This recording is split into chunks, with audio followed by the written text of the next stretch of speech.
story time on how my healthy 16-year-old son went from strep throat to 2 brain surgeries, a nasal surgery, and is now missing a part of his skull, all in a matter of 1 month. So at the beginning of May, Gavin was diagnosed with strep throat. We took him to the urgent care, and they gave him strep throat meds. He was positive for strep throat, and they sent him home on antibiotics. He was taking the antibiotics for about 3 days, and all of a sudden he started experiencing massive headaches. The minute that he started vomiting from these migraines, we took him back to the ER. So in the second ER visit, they ran a CT scan without contrast. That's super important, so we'll get back to that. Everything seemed normal, and they said he was just having migraines. They diagnosed him with migraine sinusitis. So they gave him a migraine cocktail, and then they sent us back home. He was feeling good for about 2 days after the migraine cocktail, and then he immediately went back to having severe, massive migraines, vomiting, sleeping all day. An infection caused 16-year-old Gavin to need 2 brain surgeries. After 4 more days of this, we decided to take him back to the ER for the 3rd time. So they ran some of the same tests. They looked at his CT scans from before, and they gave him a migraine cocktail again. He started feeling better. We went ahead and scheduled a neurology appointment, but that would not be until August. This is still probably June 1st. This time it only took about 48 hours before Gavin started feeling bad all over again. He went back to vomiting. He was sleeping again. I was researching everything I could. I was ordering all these vitamins and migraine medication online. And by this time he had lost about 23 pounds. And the morning that we decided to take him back to the ER, he was just in a horrible shape.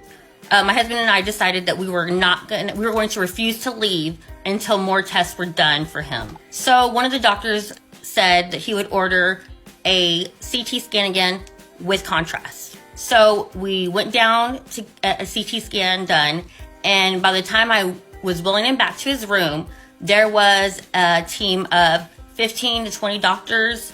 An ambulance team was ready, and they were going to ambulance him to Texas Children's Hospital and prep him for an emergency craniotomy. Gavin's mum, Macy, was scared when she heard the news. The mood in the room immediately changed. Everything went from 0 to 100 in a matter of minutes.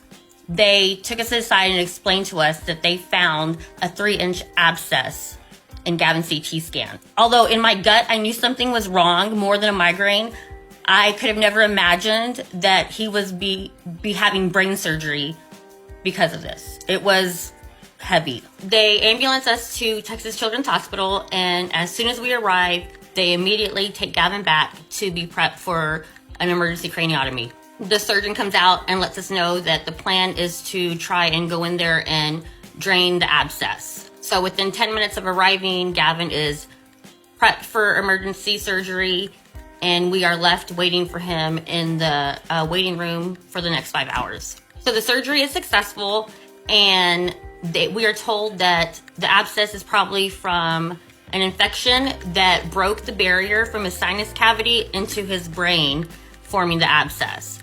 This infection had been growing the last 3 weeks, probably from the very first ER visit we went to. They were frustrated the abscess had been missed. The abscess was massive. It was 3 inches, and although they couldn't confirm just yet, they were pretty sure that it came from strep throat infection. Gavin gets back from surgery, and within 24 hours, he is still vomiting, and his brain is actually swelling more than they anticipated. So they tell us that they're going to go ahead and rush him in for a second surgery. This time it's going to be a hemicraniotomy, which they are going to remove a portion of his skull to allow his brain to swell and reduce any cranial pressure. It didn't register to me that Gavin would be missing a portion of his skull. All I knew is that it was something that needed to be done immediately, and we had literally an hour to decide if we wanted to do it. So of course we said yes. So during the second brain surgery, they decided they were going to do endoscopic nasal surgery also to go ahead and get rid of any infection that was left in his nasal cavities. So both of these surgeries went well, and they bring Gavin back, and immediately you can tell that he's doing good. He understands what's going on.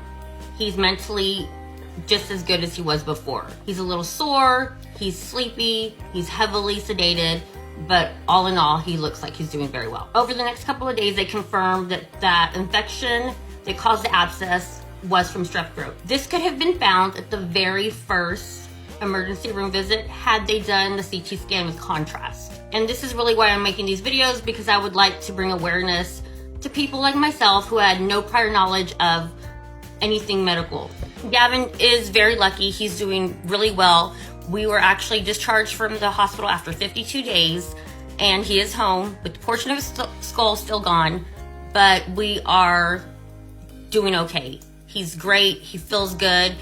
We are currently just waiting for them to schedule another surgery, hopefully his last, where they will reattach the portion of his skull and we can finally get on with our normal lives. We were lucky. Gavin was blessed with the best neurosurgeons, doctors, and nurses, and possibly the country. Texas Children's Hospital was treated us very well. I'm forever indebted to them. Macy is worried that others' conditions are being missed just like Gavin's was. I feel like had they done contrast from the very first ER visit, it would have never gone this far. This would have never happened. And I'm just left wondering how many times this has happened to other people. It's been a very long journey. It's still not over yet, but our faith is strong, and I believe that God has Gavin's back. We are so happy to see Gavin making such an incredible recovery, and we wish him all the best in the future. In the comments, some people were encouraging people to speak up when they don't feel well, with one saying, "It happens all the time. That is why we as patients have to be our own advocates. We know our bodies." While others were just glad to see Gavin doing well, saying, "Poor kiddo, glad he is doing better. Prayers for continued healing." As always, thanks for watching Happiest. If you liked this video, then be sure to follow our Instagram and TikTok pages for more heartwarming videos like this. And if you have any of your own videos you'd like to share, be sure to send them in.